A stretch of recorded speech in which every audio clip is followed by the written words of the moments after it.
নওয়াজ অবাকে চূড়ান্ত পর্যায়ে। কেমন হারামি বন্ধু রে তার। ফারিস বিদ্রুপের সুরে বলল, সালা কামিনা বিয়ে করে নিজের বউয়ের হাতে রান্না খা। আমার বউয়ের রান্না খাবি কেন? গোল গোল অক্ষি যুগলে নওয়াজ ফারিজের দিকে তাকিয়ে আছে। একেই বলে দোস্ত, নাম কি দুশ্মন। কত হারামি দেখছো। সেও তাচ্ছিল্যের সুরে বলল, নিশ্চিত তোর বউয়ের রান্না ভালো না, এজন্যই আমাকে খেতে দিলি না, তাই তো? ঠিক আছে, আমিও তোকে আমার বউয়ের রান্না খাওয়াবো না, মনে রাখিস। আগে তো বিয়ে করে দেখা, তারপর বউ বউ করিস। পুলিশ শুনলে তো কেউ বিয়ে দেয় না। এক তুই, আরেকজন হচ্ছে শরাফত, দুজনেই একই নৌকার মাঝি। ফারিজের কথায় নওয়াজ অট্টহাসিতে ফেটে পড়ল। টিপ্পনি মেরে বলল, তোর মতো আমরা বাচ্চা মেয়ে বিয়ে করবো নাকি শালা? বিয়ে করে বউ রাখা সিঙ্গেল থাকবো তোর মতো? কোথায় বাচ্চার বাবার জন্য প্রস্তুতি হবি, সেখানে বাচ্চা বউ বিয়ে করে তাকে মানুষ করছি। ফারিস কিছুটা অপমানিত বোধ করলো, কিন্তু মুখে তা প্রকাশ করলো না।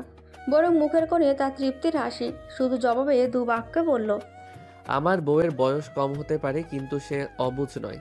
তার চোখে আমি দেখেছি আমার প্রতি তার অফুরন্ত ভালোবাসা, যা সবাই পায় না। আমি সৌভাগ্যবান, তাই পেয়েছি। পত্রিকার প্রথম পাতায় বড় করে কয়েক বাক্যের এক কলাম ছাপানো হয়েছে। অ্যাডভোকেট শেখ ফারিস নিজ অ্যাসিস্ট্যান্টকে ধর্ষণের দায়ে গ্রেপ্তার। মেয়েটি সুইসাইড করতে গিয়ে ভাগ্যগুণে বেঁচে গেলেও এখন আইসিইউতে মৃত্যুশয্যায়। এইরকম একটা রমরমা খবর পড়ে বিশিষ্ট সমাজসেবক, বর্তমান সংসদ সদস্য তোফায়েল আহমেদ খুশিতে আটখানা। বাহ, এমন গুড নিউজ সকাল সকাল তার কানে আসবে সে তো কোনোদিন কল্পনাই করতেই পারেনি। এই উকিলের বাচ্চা তার ভাই আর ছেলের ধর্ষণ মামলা লড়ছে, অথচ নিজেই একজন সেটা নিজের চরিত্রে ঠিক নেই, অন্যের আসে বিচার করতে। একে তো ভালোভাবে জেলের ঘানিটা নিয়ে ছাড়বে সে। পত্রিকার এই সংবাদ দেখে নিহাল নিজেও হতবাক। তার ভাবনার থেকেও সে বেশি পেয়ে গেছে। মেহজাবিনকে সে এতটাও বলেনি, শুধু বলেছিল ফারিসকে তাকে করেছে বলে থানায় মামলা ঠুকে দিতে। এরপর যা করা সে সব করবে। কিন্তু মেহজাবিন তো সুইসাইড করে ফেললো। বোকা মেয়ে, তাও সুইসাইড নোটে ফারিজের নাম লিখেছে। তার পরিকল্পনা থেকেও এই মেয়ে আরও একধাপ এগিয়ে। এখন এই মামলা আরও জটিল হয়েছে। ফারিজের এবার কি হবে? এক, জেল খাটবে, দুই, তার এত সাধের অ্যাডভোকেটের লাইসেন্স বাতিল হবে। এতে তার কি? কিন্তু তার লাভ তো আছে। টাকার অঙ্কটা এবার সে আরও বাড়াবে। তাহলে না খেলা জমবে বেশ। হাতের মুঠোফোন নিয়ে সে তার কাঙ্ক্ষিত নম্বরে ডায়াল করলেন। কয়েক সেকেন্ড পেরোতেই কল রিসিভ হলো। তার মুখে এরকম ব্রেকিং নিউজ শুনে ওপাশের ব্যক্তির উচ্ছ্বসিত কণ্ঠস্বর। খুশিতে লোকটা প্রায়ই কেঁদেই দিল। যেমনটা চেয়েছে ঠিক তেমনটাই হচ্ছে। এবার ফারিসের কি হবে? কে বাঁচাবে তাকে? অনুরিমা কোচিংয়ে আসলেও অস্থির মন নিয়ে। কে কখন বলে ওঠে ফারিজের কথা। যদি কোনোভাবে ফারিজের কথা কেউ জানে, সে কিভাবে ফেস করবে সবার? আদৌ সে পারবে তো সবার জবাব দিতে? ক্লাস শেষে কয়েকজন তার কাছে আসলো। তার চোখে মুখে উৎকণ্ঠা। এই বুঝি বলে ওঠে রে বউ তুই? তার সমস্ত কায়া থরথর করে কাঁপছিল। বার কয়েক পলক ঝাপটালো। তিত্তির করে তার অধরও কাঁপছে। মিথিলা অবাক চিত্তে তাকালো অনুরিমার দিকে। কাছে এসে অনুরিমার হাত ধরে বলল, কি ব্যাপার অনু, এরকম কাঁপছিস কেন? আচম্বিত মিথিলার কথা শুনে সম্বিত ফিরে এলো অনুরিমার। সে কি বলবে জবাবে তার উত্তর খুঁজে পেল না। মিথিলা ফের বলে উঠল, কি রে, এক সপ্তাহ আসলি না কেন? তোর দাদুর কি অবস্থা এখন?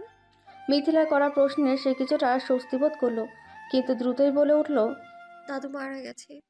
দীপ্তি অনুরিমার ভয়তো মুখশ্রী দেখে বলল, কিন্তু তুমি এত ভয় পেয়ে আছো কেন? কি হয়েছে তোমার অনু? দীপ্তির বলা কথায় অনুরিমা আটকে উঠল। কি জবাব দেবে সে? সে আমতা আমতা করছিল। ফের অতর্কিত বলল, আসলে দাদুর কথা মনে পড়ে গেল তাই। মিথিলা সহ সবাই দুঃখ প্রকাশ করলো। তবে মিথিলা কিঞ্চিত হাসি রেখে বলল, তা তোর হাজবেন্ড হ্যান্ডসাম বর কোথায়? আজ আসেনি? অনুরিমা শুকনো ঢোক গিলল। মিথ্যে তার মুখ থেকে বেরই হয় না, কিন্তু সত্যি কি আদৌ বলা যাবে এখন? সে মেকি হাসলো তাদের কথায়। তরিত বলল, আজকে তার কোর্টে কাজ আছে তো তাই আসতে পারেনি। ক্লাস শেষে স্মরণী আসলো তাকে নিয়ে যেতে। বাসায় যাবার আগে বলল, তুমি থানায় যাবে ফারিজের সাথে দেখা করতে? অনুরিমা কিয়ৎক্ষণ চুপ থেকে বলল, না আপু, আমি এখন বাসায় যাব। কাল সকালে তো নাস্তা নিয়ে যাব, তখন দেখা করব। পরের দিনে অনুরিমা একই কাজ করলো। সে কনস্টেবলের কাছে টিফিন বক্স দিয়ে চলে আসলো। ফারিজ আবারও কনস্টেবলের হাতে টিফিন বক্স পেয়ে হতাশ হলো। গত 2 দিন ধরে সে তার বউটাকে দেখেনি। সরণীকে জিজ্ঞেস করেছিল অনুর কিছু হয়েছে কিনা, কিন্তু সরণী বলল, কই কিছু তো হয়নি। তবে আমার সাথে থানায় আসতে বললাম, তখন বলল সে পরে যাবে। তবে পড়াশোনায় দেখলাম বেশ সিরিয়াস হয়ে গেছে, হয়তো সেজন্যই আসছে না। ফারিজ সরণীর বলা কথাগুলো ভাবল, কিন্তু তার মন বলছে অন্য কথা। তার বউটা কেমন যেন তার থেকে দূরে সরে যাচ্ছে। কিন্তু কেন? শীতের সকালে মৃদু সূর্যকিরণ এসে গাছের পাতায় উঁকি দিচ্ছে। থানার সামনের খোলা জায়গায় এসে কনস্টেবলরা রোদ পোহাচ্ছে। ফারিজ থানার ভেতরেই অবস্থান করছে। কিছু কাঙ্ক্ষিত বিষয়ের অপেক্ষা করছে সে। তার সাথে নওয়াজও বসে আছে। দুজনের মুখে উৎকণ্ঠা চাপ। আজকের মধ্যে কাজ না হলে ফারিজকে ঢাকা সেন্ট্রাল থানায় পাঠিয়ে দিতে হবে। তাকে থানায় রাখা নওয়াজের পক্ষে আর সম্ভব নয়। 3 দিন পার হয়েছে ফারিজকে নিয়ে আসার। নওয়াজ ভাবুক চিত্তে কিছু হিসাব মিলাতে ব্যস্ত। অনেক জটিল ধাঁধার সামনে তারা দুজনেই হিমশিম খাচ্ছে এই নিয়ে। সব ঠিকঠাক হবে তো? তাদের এত সব ভাবনার মাঝে নওয়াজের সামনে রাখা টেলিফোন পুরো থানা কাঁপিয়ে বেজে উঠল। হতাশার সুর টেনে নওয়াজ ফোন কানে তুলে নিল। সে হ্যালো বলার আগেই ওপাশ থেকে এক উচ্ছ্বসিত কণ্ঠস্বর ভেসে আসলো। সে ফারিজকে দেখার জন্য অনুরোধের সুরে বলল। ফারিজ হ্যালো বলার আগেই ওপাশ থেকে কর্কশ শব্দের এক সুর আসলো। হারামি কোথাকার, এত রিস্ক নিতে কে বলেছিল তোকে? আমারও জান বের হয়ে গেছে তোর জন্য। এত প্যারা তো আমি ট্রেনিং করার সময়ও পাই নাই। তোর জন্য যে এত কষ্ট করলাম, বিনিময়ে কি দিবি বল আমাকে? ভালো কিছু উপহার পাঠাবে কিন্তু, নইলে তোর খবর আছে। যাই হোক, নাও আই এম সাকসেসফুল আমার মিশনে। সব প্রমাণ জোগাড় হয়ে গেছে। তুই এবার থানা থেকে নির্বিঘ্নে বাসায় যেতে পারিস। এবার বউকে নিয়ে নিশ্চিন্তে ঘুরতে পারবি। আমরা কেউ তোকে বিরক্ত করব না আর। ফারিজের মুখে বিশ্বজয়ের হাসি। অনেক হয়েছে লুকোচুরি, এবার পালাবে কোথায়? তার পকেট থেকে জামিনের বেলপত্র বের করে নওয়াজের সামনে টেবিলে রাখলো। তারপর নিজের এক ভ্রু উঁচিয়ে নওয়াজকে বলল, যা, এবার তোর ডিউটি শুরু। আমার কাজ যা করার করে ফেলেছি। এবারের কাজ তোর। খুব নির্ভুলভাবে বাকি কাজ সেরে আসবি, যাতে মেহজাবিনের কোনো ক্ষতি না হয়, আর কোনো কাকপক্ষীও যেন টের না পায় এসবের ব্যাপারে। আল্লাহ হাফেজ। বাইরে এসে তাকে ঘড়ির কাঁটায় তখন সকাল 7টা 50 মিনিট। তার মনে দুষ্টু বুদ্ধি চাপলো, একবার চেষ্টা করে দেখা যাক, যা হবার পরে হবে। সে থানার বাইরে না গিয়ে ভেতরের দেওয়ালকে সে একটু আড়াল হয়ে দাঁড়িয়ে পড়ল, কারণ এই সময় অরুণিমা আসে। গত 2 দিন তার সাথে দেখা করেনি। আজকে সে দেখবে অরুণিমা কি করে। সে নিস্তুপ দাঁড়িয়ে আছে, বার কয়েক ঘড়ির কাঁটায় সময় দেখছে তার বউটা কখন আসবে। আজকে এই মেয়েকে হাতে নাতে ধরবে সে। দীর্ঘক্ষণ অপেক্ষা করে সে বিরক্ত হয়ে গেছে। প্রায় 15 মিনিট সে দাঁড়িয়ে আছে। অরুণিমা আসার নামগন্ধ নেই। হতাশার সুর টেনে যেই বের হতে যাবে, দূর থেকে দেখলো কালো বোরখায় আবৃত ছত্রপায়ে এক মেয়ে এদিকে এগিয়ে আসছে। চিনতে একদমই ভুল হলো না, এটাই যে তার অনু। সে আড়ালে আগের মতোই দাঁড়িয়ে পড়ল।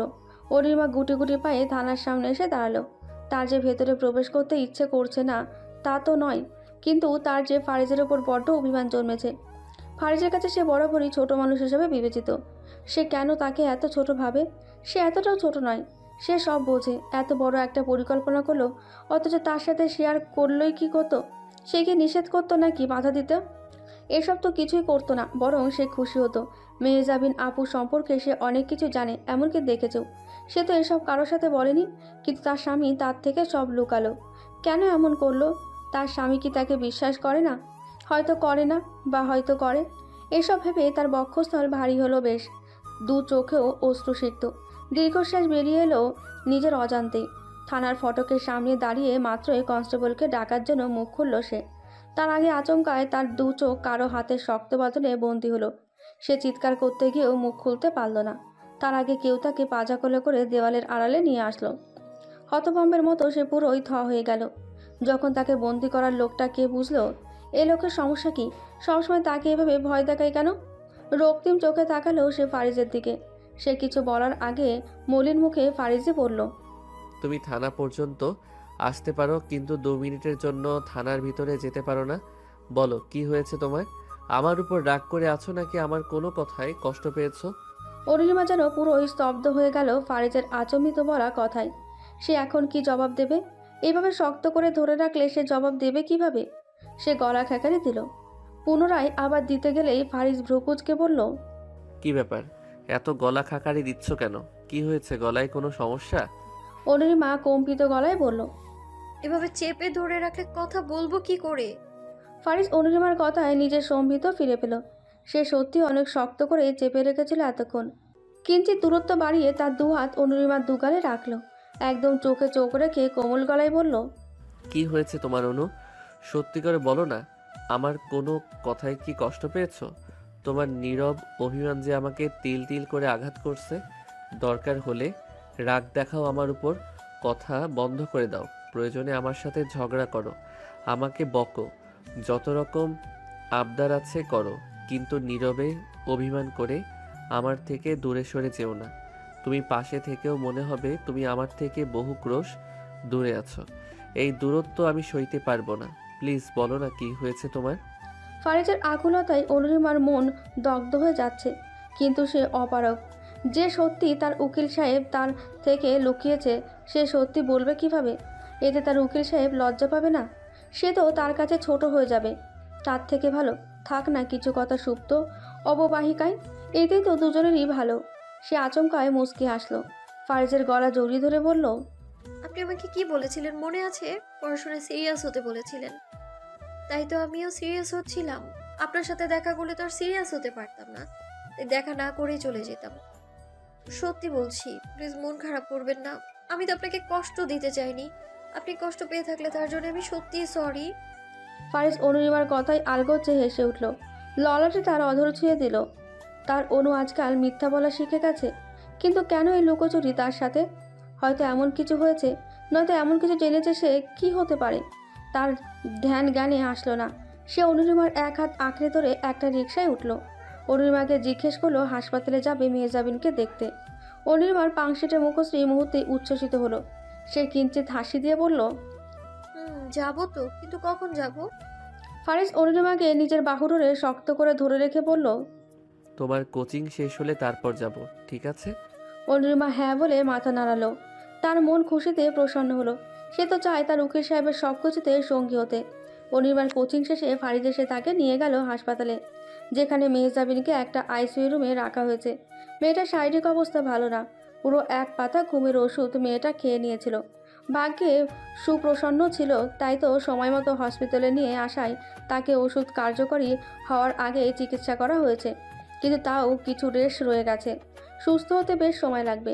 ফারিজ ডাক্তারের সাথে কথা বলতে গেছে। অনুরিমা মেহজাবিনের রুমের সামনে দাঁড়ানো। পাশের করিডোরের বেঞ্চিতে মেহজাবিনের বোন বসে আছে। সে এগিয়ে গিয়ে জিজ্ঞেস করলো, আমি কি মেহজাবিন আপুর সাথে দেখা করতে পারি? মেহজাবিনের বোন মাহি চমকে উঠল অনুরিমার কথায়। সে হতবাক হয়ে বলল, আপনাকে তো চিনলাম না, কে আপনি? অনুরিমা জবাবে বলল, আমি অনুরিমা। মাহির মুখে কিঞ্চিত হাসি ফুটে উঠল অনুরিমার নাম শুনে। তার বোনের কাছে অনুরিমার অনেক প্রশংসা শুনেছে সে, তাই সে কোনো দ্বিধা ছাড়াই তাকে যেতে দিল। অনুরিমা ভেতরে এসে বেশ অবাক হলো। মেহজাবিনের নাকের দুই ছিদ্রে নল লাগানো। হুঁশ থাকলেও চোখ খুলে এখনও তাকাতে পারেনি। নলের সাহায্যে খাবার খাওয়ানো হচ্ছে তাকে। সে মেহজাবিনের পাশে রাখা টুলে গিয়ে বসলো। মেহজাবিনের হাত ধরে নিজের দু হাতে মুঠোবন্দি করলো। দু গাল বেয়ে অশ্রুধারা বয়ে চলেছে তার। সে কান্না মিশ্রিত স্বরে বলে উঠল, আপু যে যত অন্যায় করুক না কেন তার হয়তো শাস্তি সে পেয়েই যাবে, কিন্তু দিন শেষে তুমি চিরতরের জন্য রয়ে যাবে, ভুক্তভোগী হিসেবে রয়ে যাবে। তারা শাস্তি পেলেও তোমাকে দেয়ার শাস্তির মাত্রা যে কখনোই কমবে না। বিশ্বাস ভাঙার শাস্তি যে কোনো আদালতই দিতে পারে না। এর কষ্ট তো একমাত্র ভুক্তভোগীরাই বোঝে। আপু আমার না খুব কষ্ট হচ্ছে তোমার জন্য। তোমার জন্য দোয়া করি তুমি যেন নিজেকে শোধরাতে পারো, আর তোমার মতো ভুল যেন আর কেউ না করে, সেই দোয়াই করব আমি। ফারিজ নিজ রুমে বসে আছে। আজকে গণধর্ষণের শিকার হওয়া মেয়েটার আদালত রায় হওয়ার দিন, তাই আগে থেকে নিজেকে প্রস্তুত করে নিচ্ছে সে। সরকারিভাবে নিযুক্ত তার সাথে আরও সিনিয়র জুনিয়র সহ 3 জন আইনজীবী আছে। আজকে সহ প্রায় 1.5 মাস হয়েছে এই মামলা চলছে। আজকের এই মামলার কোর্টে শুনানি হবে। সে তার শেষ প্রস্তুতি সেরে বের হয়ে এলো। আচমকা তার চোখ পড়ল অনুরিমার দিকে। অনুরিমা তৈরি হয়ে বসে আছে, সে কোচিং যাবে। ফারিজ আনমনে হেসে উঠল। এই মেয়ে যত বাহানা আছে তাকে ঘিরেই। সে অনুরিমাকে ডাকলো, চলুন ম্যাডাম, আপনাকে পৌঁছে দিয়ে আসি। অনুরিমা কিঞ্চিত হাসলো। কাছে এসে ফারিজের একটা হাত ধরে বলল, জি ড্রাইভার সাহেব চলুন। ফারিজ বিস্ফোরিত দৃষ্টিতে তাকালো অনুরিমার দিকে। শেষে কিনা এই মেয়ে তাকে ড্রাইভার বানিয়ে দিল। থম মেরে সে দাঁড়িয়ে পড়ল, কিন্তু চাউনিতে তার বিস্ময় খেলা করছিল। বউটা দিন দিন দুষ্টু হয়ে যাচ্ছে, তাকে একদমই ভয় পায় না আজকাল। তার নির্লিপ্ততা দেখে অনুরিমা তার হাত ধরে টান দিল, কিন্তু ফারিসকে 1 ইঞ্চিও হেলাতে পারল না। শেষে ব্যর্থ হয়ে বলল, কি হলো আপনার? এবং স্ট্যাচুর মতো দাঁড়িয়ে আছেন কেন? দেরি হয়ে যাবে তো আমার, চলুন না উকিল সাহেব। ফারিস গম্ভীর গলায় বলল, আমাকে তোমার কোন দিক থেকে ড্রাইভার মনে হয়? সব দিক থেকে। মানে? আপনি আমার একান্তই পার্সোনাল ড্রাইভার। এই কথা বলে মুচকি হাসলো অনুরিমা। তারপর ফারিসের হাত ধরে বাইরে বের হয়ে এলো। ফারিস বাইকে উঠতে উঠতে বলল, তুমি দিন দিন দুষ্টু হয়ে যাচ্ছ, তোমাকে এবার থেকে শাসন করতে হবে। অনুরিমা ফারিসের কথা শুনে খিলখিল করে হেসে উঠল। ফারিসের পিঠে নিজের হাতের 2 আঙুল দিয়ে বড়সড় একটা চিমটি কাটল। ফারিস চিমটি খেয়ে শব্দ করে উঠল। অনুরিমা রগর গলায় বলল, কে যেন আমাকে শাসন করে বলেছিল, অথচ এখন নিজেই ব্যথায় কুকিয়ে উঠলো। আহারে, কত কষ্ট, তাই না? ফারিস মুচকি হাসলো। এই মেয়ের সব শাস্তি সে জমা রাখছে, পরে একসাথে সুদে আসলে শোধবোধ করবে সে। অরুণিমাকে কোচিংয়ে নামিয়ে সে তার কোর্টের উদ্দেশ্যে রওনা দেয়। কোর্টের অভিমুখেই আসতেই প্রবেশপথে দেখা হয়ে গেল ঢাকা 11 আসনের বর্তমান এমপি তোফায়েল আহমেদের সাথে। সে বিস্মিত নয়নে তাকিয়ে আছে ফারিসের দিকে। নিজ চিত্তে ভাবল, এই অ্যাডভোকেটের বাচ্চা গত 4 দিন আগেই গ্রেপ্তার হয়েছিল নিজ অ্যাসিস্ট্যান্টকে ধর্ষণের দায়ে। এখন আদালতে কি করছে? আজকে রায় ঘোষণা হবে তার ছেলে আর ভাইয়ের, দুজনে গণধর্ষণের দায়ে জড়িত। সে বেশ উদ্গ্রীব হয়ে অপেক্ষা করছিল যেভাবেই হোক এই মামলা আদালতের বাইরে টাকা দিয়ে ডিসমিস করে নিতে। সে ফারিসকে অফার করেছিল মামলা যাতে শিথিল হয়ে করে দেয়, প্রয়োজনে সে যত বলবে তত দিতে প্রস্তুত। কিন্তু উল্টো এই ফারিস তার বিরুদ্ধে ঘুষের মামলা দিয়ে বসে আছে। এই ফারিসের জন্য আজকে মামলা সরকারবাদী হয়ে গিয়েছে। সব দিকে পুলিশের কড়া নজরে রেখেছে তাকে। বর্তমানে সে দল থেকে বহিষ্কার হয়ে গিয়েছে, তার এমপি পদও কেড়ে নেওয়া হয়েছে। তার রাজনৈতিক সকল ক্ষমতা এই সামান্য অ্যাডভোকেটের জন্য হারিয়েছে সে। এর চরম মূল্য দেবে একদিন অ্যাডভোকেট শেখ ফারিস। সেও তার শেষ দেখেই ছাড়বে। ফারিসের দৃষ্টিও তখন তোফায়েলের দিকে, মুখে তার কিঞ্চিত তাচ্ছিল্যের হাসি। সে তোফায়েলের দিকে পায়ের কদম এগিয়ে কাছে এসে নিজের কালো কোটটা পরে নেয়। তারপর তাকে দেখিয়ে তার 2 হাত দিয়ে কোটের 2 কাঁধের মাথা ধরে হালকা করে উঁচু করে 2-3 ঝাঁকুনি দিল। এরপর হাত নামিয়ে মৃদু হাসি দিয়ে বলল, কেমন আছেন তোফায়েল সাহেব? তোফায়েল চোয়াল শক্ত করে দাঁড়িয়ে আছে। শুধুমাত্র আজকে তার পাওয়ার নেই বলে বেঁচে গেল, নয়তো এতক্ষণে এড়ে সে জিন্দা পুঁতে দিত। মুখে কোনো শব্দ উচ্চারণ করলো না সে, কিন্তু চোখে তার জ্বলন্ত অগ্নিকুণ্ড ফারিস ঠিকই খেয়াল করলো। ফারিসে আবার বলে উঠল, আজকের জন্য শুভকামনা তোফায়েল সাহেব, আসি। আসসালামু আলাইকুম। তোফায়েল রক্তিম চোখে চেয়ে থাকে ফারিসের যাওয়ার দিকে। সে মুখ থেকে তপ্ত নিঃশ্বাস ছাড়ল। ক্ষমতা ছাড়া আসলে জীবন অর্থহীন। আধা ঘন্টা বাদেই আদালতের কার্যক্রম শুরু হলো। বিবাদী পক্ষের আইনজীবীর ভাষ্যমতে তার মক্কেলের কোনো দোষ ছিল না, তার নেশাদ্রব্য পান করায় হুঁশ জ্ঞানহীন ছিল। কিন্তু ভিকটিমের সাথে কোনো প্রকার জোর জবরদস্তি তারা করেনি, বরং ভিকটিম নিজেও নেশাদ্রব্য গ্রহণ করে এবং উন্মাদ অবস্থায় তার মক্কেলদের কাছে আসে। যা হয়েছে সম্পূর্ণ তাদের ইচ্ছেতে হয়েছে, সেটা হুঁশে হোক কিংবা বেহুশে, কিন্তু হয়েছে তো সম্মতিতে। তাহলে তার মক্কেলদের কেন ধর্ষণের অপরাধে অভিযুক্ত করা হচ্ছে? যেখানে একটা মেয়ে নিজ থেকে নেশাদ্রব্য গ্রহণ করতে পারে, তারপর হুঁশ জ্ঞান হারিয়ে ফেলে, তাহলে এমতো অবস্থায় আপনি কিভাবে শুধুমাত্র ছেলেদেরকে অভিযুক্ত করতে পারেন? কারণ তারও তো হুঁশ জ্ঞান হারিয়েছিল, তাই তার আর্জি ছিল তার মক্কেলরা বেহুশ অবস্থায় এমন কাজ করেছিল, তার জন্য তাদের বেকসুর খালাস দেওয়া যেন হয়। ফারিস কিঞ্চিত হাসলো বিবাদী আইনজীবীর কথা শুনে। তারপর তার কাছে থাকা সমস্ত প্রমাণ ও সিসিটিভির ফুটেজ সহ আরও কিছু তথ্য সে আদালতে পেশ করে। তার মধ্যে প্রথমে ভিকটিমের মেডিকেল রিপোর্ট, তার স্বীকারোক্তি, শেষে ভিকটিমের প্রবেশ থেকে শুরু করে হোটেলের আশেপাশের সিসিটিভির ফুটেজও ফারিস আদালতকে পেশ করে, যার মধ্যে দেখা যায় ভিকটিমের অগোচরে জুসের বদলে নেশাদ্রব্য পান করানো হয় তাকে।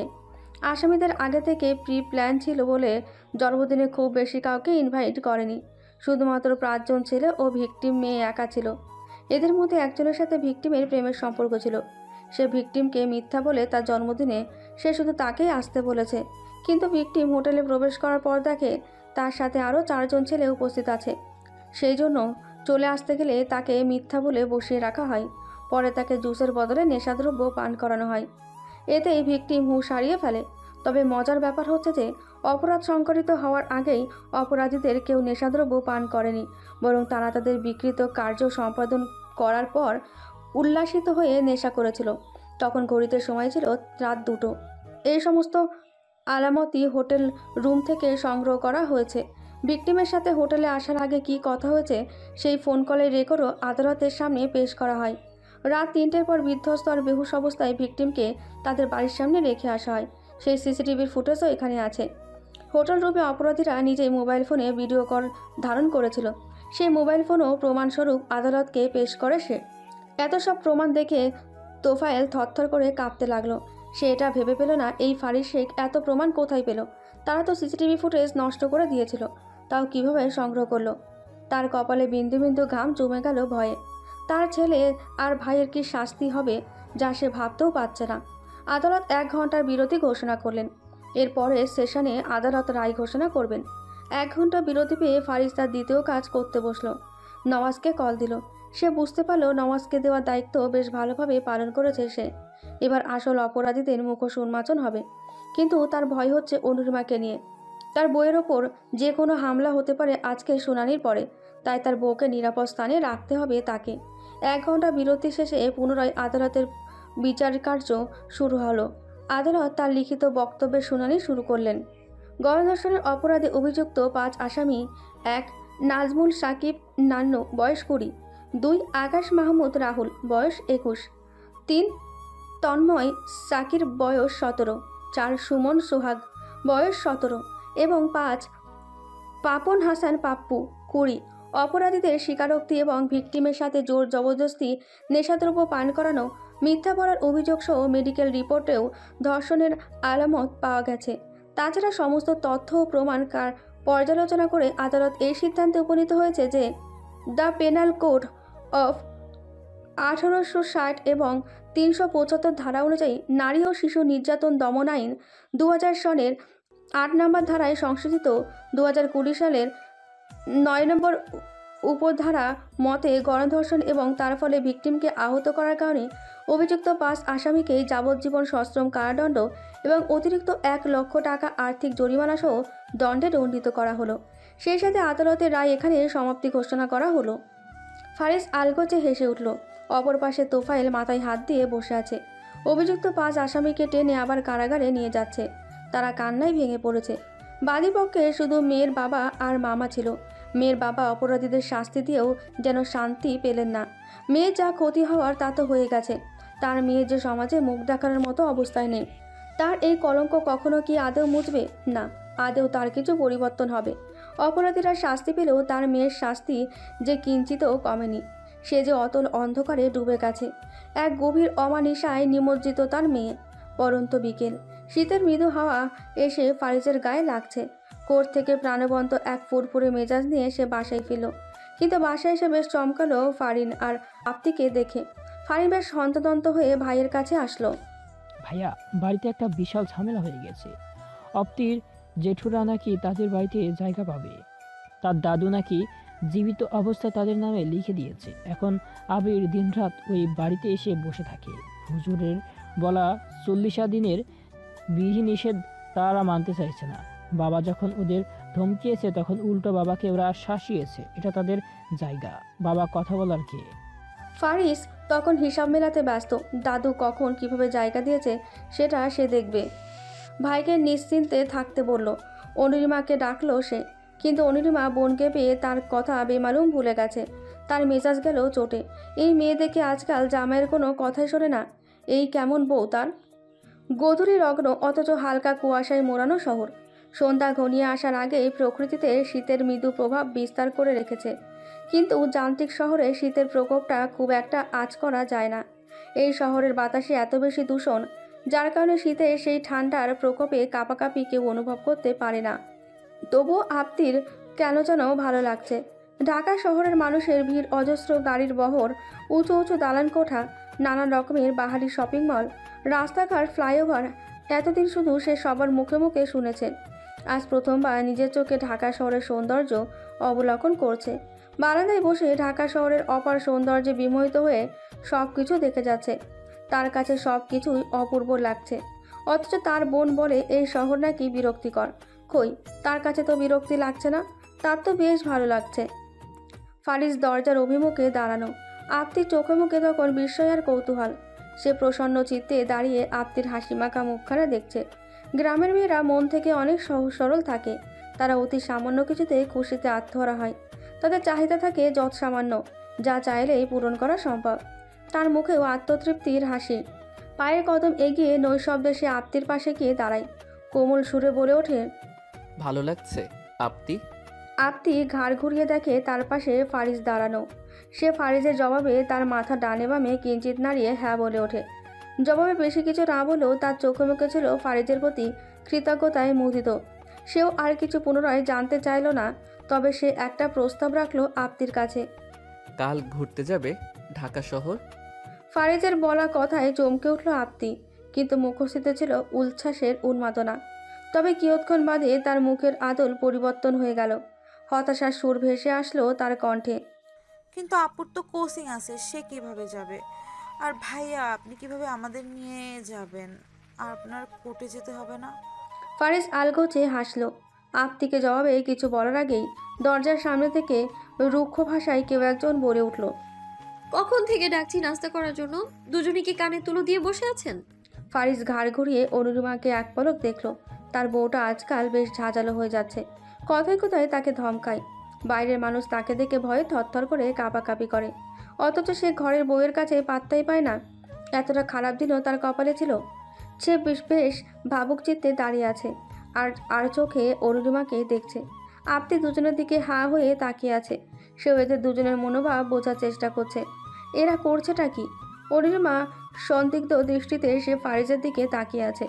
আজকাল বেশ খেয়াল করেছে তার উকলে সে তার দিকে কেমন ফ্যালফ্যাল করে তাকিয়ে থাকে, নয়তো আর চোখে তাকিয়ে দেখবে। এভাবে তাকানোর কি আছে? চাইলে তো সে সরাসরিও দেখতে পারে, এত লুকিয়ে দেখার কি আছে তাকে? আপ্তি এদের কাণ্ডে পুরোদস্তুর অবাক।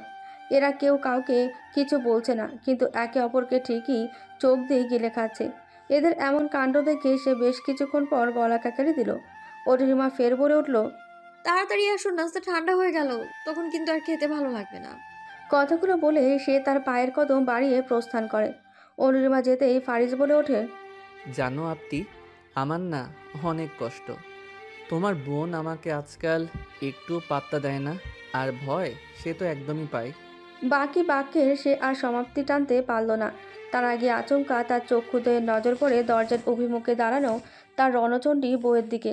এই রে, সে আজকে শেষ। এই মেয়ে তো চলেই গিয়েছিল, আবার আসলো কখন? তার চক্ষুদয় তখন মেঝের দিকে শান্ত দৃষ্টিতে তাকিয়ে আছে। আবার মাঝে এক পলক বউকেও দেখে নিয়েছে। না, তার বউয়ের মুখশ্রী আগের মতোই কঠিন হয়ে আছে। সে আনমনে মাথার চুল হাত দিল, চুলগুলোতে আলতো করে হাত বুলাচ্ছে। অনুরিমা ফারিসের কোনো কথার প্রত্যুত্তর করল না। সে সোজা আপ্তির কাছে গিয়ে তার এক হাত চেপে ধরে টেনে নিয়ে চলে গেল। অন্যদিকে অসহায়ের মতো বউয়ের যাওয়া দেখল ফারিস। তার বউটা তাকে তো এভাবে কখনো নিয়ে যায় না। সেও তো এখানে দাঁড়িয়ে আছে। হায় আফসোস, বউ আর বউ নাই রে। কী লাভ হলো উকিল হয়ে? ঘরের বউয়ের কাছে সে অবহেলিত, নিপীড়িত আর নির্যাতিত। সবার শেষে এসে টেবিলে বসে ফারিস।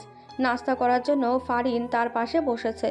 অনুরিমা টেবিলে সব কিছু পরিবেশন করছে। রাশেদা খালা সকাল থেকে বিকেল পর্যন্ত থাকে। যতক্ষণ ফারিস বাসায় না ফেরে ততক্ষণ সে বাসায় অপেক্ষারত বসে থাকে। ফারিস এলে সে ফিরে যায় নিজের ঠিকানার উদ্দেশ্যে। তাই অনুরিমাকে একা হাতেই এখন সব কিছু সামলাতে হচ্ছে। অবশ্য আপ্তি আসার পর বোনকে দু একটা কাজ করে এগিয়ে দিচ্ছে। সবাই চুপচাপ খেয়ে নিচ্ছে, কিন্তু ফারিনের চোখ মুখ কেমন ফ্যাকাশে মলিন হয়ে আছে। ফারিন আসার পর থেকে অনুরিমা খেয়াল করছে তার মুখে আগের মতো কোনো উচ্ছ্বাস নেই, নেই প্রাণবন্ত উচ্ছ্বসিত সেই হাসি মাখা মুখ। তার খুব জানতে ইচ্ছে করছে কি হয়েছে ফারিনের। তার সন্দিগ্ধ দৃষ্টি ফারিনের দিকে। ফারিনের নির্লিপ্ততা দেখে সে ব্যগ্র কণ্ঠে বলল, ফারিন, কি হয়েছে তোমার? আসার পর থেকে দেখছি তোমার চোখ মুখ কেমন উৎকণ্ঠার ছাপ। কি নিয়ে এত দুশ্চিন্তা করছো? আচম্বিত অনুরিমার বলায় কথায় চমকে উঠল ফারিন, কিন্তু মুখের কোণে ঈষৎ হাসির রেখা টেনে বলল, ভাবি আপু, তেমন কিছু না। আসলে আচমকায় ঢাকায় আসলাম তো, তাই কেমন যেন অন্যরকম লাগছিল। এই জন্যই তুমি এত চিন্তিত? ফারিনের মুখের কোণে তখনও ঈষৎ হাসির আভায় ফুটে উঠছিল। কিঞ্চিত উপর নিচ করে মাথা নাড়িয়ে হ্যাঁ বলে উঠল সে। অনুরিমা এটা নিয়ে তাই বেশি আর মাথা ঘামালো না। কিন্তু ফারিস বেশ বুঝতে পারল কিছু একটা ব্যাপার তো আছেই, কিন্তু কি তা সে খুঁজে বের করবে না, বরং তার ভাই নিজে এসে বলবে তাকে। তবে আপ্তি বুঝতে পারলো ফারিন কী নিয়ে এত ভাবছে, কিন্তু এটা নিয়ে তো সে নিজেও এত ভাবেনি যতটা ফারিন এটা নিয়ে মাথা ঘামাচ্ছে। এত ভয় পাওয়ার কি আছে, তার মাথায় ধরল না। রাতের আধার ঘনিয়ে আসতেই শীতের মৃদু হাওয়া এসে বেশ গায়ে লাগছে। ডিসেম্বরের হাড় কাঁপুনি ঠান্ডার ড্রেস যেন এবার বোঝা যাচ্ছে।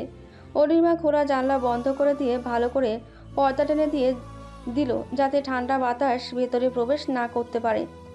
আজ সে আপ্তির সাথে থাকবে, তার বোন একা কিভাবে ঘুমাবে, তাই সে সব কিছু গুছিয়ে রুম থেকে বের হবার জন্য উদ্যত হতেই পেছন থেকে ফারিদ ক্ষেপে সুরে বলে উঠল,